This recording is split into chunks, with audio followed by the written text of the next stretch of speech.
Subscribe now and press the bell icon. Never miss an update. जिस हिसाब से गुजरात का जो खेडूत समाज है उसकी जमीनें लुटी जा रही है, उसको भाव यहाँ पर नहीं मिलता, वो आंदोलन करता है तो जेलों में डाला जाता है। दिल्ली में एक बड़ा आंदोलन चल रहा है, 3 कानून भारत सरकार लेकर आई है, उससे खेडूत समाज का पूरे देश का नुकसान होगा। एमएसपी पे कानून नहीं है, उसकी कानूनन गारंटी दे। और प्रधानमंत्री जो नरेंद्र मोदी जी हैं, जब वो फाइनेंशियल कमेटी के चेयरमैन थे, जब वो मुख्यमंत्री थे यहाँ के, 2011 में एक कमेटी बनी थी, उनकी कमेटी की जो रिकमेंडेशन थी ये था कि हम एमएसपी पे अगर हमारी सरकार आएगी तो गारंटीड कानून बनेगा। ये रिकमेंडेशन उनकी थी और ये भी उनका ये स्पीच इसी जगह से उन्होंने स्पीच दी। ये दिया कि जो लागत किसान की आएगी वो बीज की आएगी, खाद की आएगी, दवाई की आएगी, उसकी लागत आएगी, तो उस पर 50% हम जोड़कर उसका मुनाफा किसान को दिया जाएगा। अधिकारी अगर उनको तंग करेगा तो उनको तंग नहीं होने दिया जाएगा, अधिकारी के खिलाफ कार्रवाई करेंगे जब हमारी सरकार आ जाएगी। आज उनकी सरकार आ गई है। जो उन्होंने यहाँ पे कहा था, जब बारडोली से जो कहा यहाँ पे सरदार पटेल की कर्मस्थली से कहा, उस बात को आज बन रहे हैं। आज वे देश के प्रधानमंत्री है, इसलिए हम यहाँ पाए कि जो उनकी पुरानी स्पीच है वे आप सुनो, जो उन्होंने कहा उस पर काम करें। आज पूरे देश के जमीनों को बेचने का काम कर रहे हैं, आज पूरे देश के संस्थानों को बेचने का काम कर रहे हैं। अंडर प्रेशर, प्रेस के ऊपर भी प्रेशर है, किसान के ऊपर भी, जो फार्मर्स है, जो खेडूत है, उसके ऊपर भी प्रेशर है, और जो व्यापारी हैं उसके ऊपर भी प्रेशर है। नौजवानों को रोजगार देने की बात करी थी, 2 करोड़ रोजगार हर साल देने की बात करी थी, बेरोजगार कहाँ गए?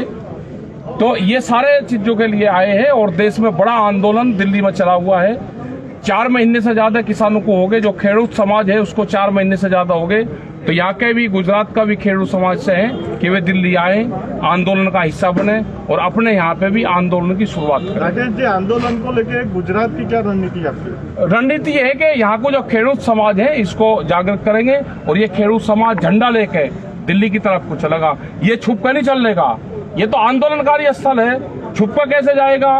कि ये वहां से आबू रोड से बैठता है छुप के, पुलिस का जो प्रेशर है वो यहाँ पे है। अगर कोई यहाँ पे माला डालने आ रहा है तो पुलिस उसको जाकर दबोचती है। तो ये पुलिस प्रशासन है, इन्होंने एक ही भाषा अभी जानी, पिछले 20 साल में एक ही भाषा इन्होंने जानी है। अब वो भाषा इनको चेंज करनी पड़ेगी, वो भाषा देश में, गुजरात में नहीं चलेगी। गुजरात भी हिंदुस्तान का ही एक अंग है। ट्रैक्टर से आंदोलन करना पड़ेगा, किसानों को निकलना पड़ेगा। और यहाँ पे आजादी मिली थी देश को, यहाँ से तो आजादी की लड़ाई शुरू हुई। ये वही तो है जो बारडोली आंदोलन शुरू हुआ, सरदार पटेल की ये कर्मस्थली है, यहाँ से ही आंदोलन शुरू हुआ। और एक ईस्ट इंडिया कंपनी के खिलाफ आंदोलन शुरू हुआ। आज तो बहुत कंपनियां आ गई बाहर की, उन सब कंपनी के खिलाफ ये आंदोलन फिर शुरू हो गए। और जो खेडूत समाज है ये इसकी अगवानी करेगा। हम इसलिए आए, इनसे अपील करने आए, इनको जोड़ने आए, इनको कहने आए कि डरने की जरूरत नहीं, झंडा हाथ में लो और आगे बढ़ो। जी, सरदार की कर्मभूमि से किसानों को क्या संदेश देना चाहिए? किसानों को संदेश ये है कि ट्रैक्टर से ये आंदोलन अब चलेगा, पहले गाड़ी से चला, सरदार वल्लभ भाई पटेल ने गाड़ी से आंदोलन करा, अब ट्रैक्टर से आंदोलन होगा, गाड़ी से नहीं होगा। अब गाड़ी तो ज्यादा दूर चल नहीं सकती ना, ट्रैक्टर पे लगेगा, झंडा लगा के चलेंगे। किसान का, खेडूत समाज का झंडा लगा के किसान निकलेगा, अपने घर से निकलेगा और आंदोलन करेगा। साउथ गुजरात के किसानों को गन्ने के दाम बहुत कम मिले हैं, 400 से 500 करोड़ की उनको खोट है। कम मिल रहा है गन्ना, किसान का रेट वो है, कम है पूर्ण रूप से, और ये रेट बढ़ना चाहिए। 2022 में आमदनी दुगनी करना चाहती है तो पूछना पड़ेगा ना, आमदनी दुगने का कौन सा फार्मूला है?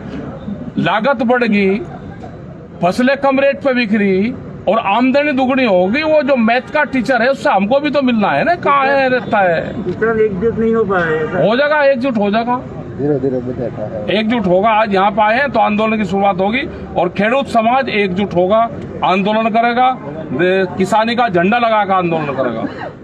Okay, thank you. Thank you.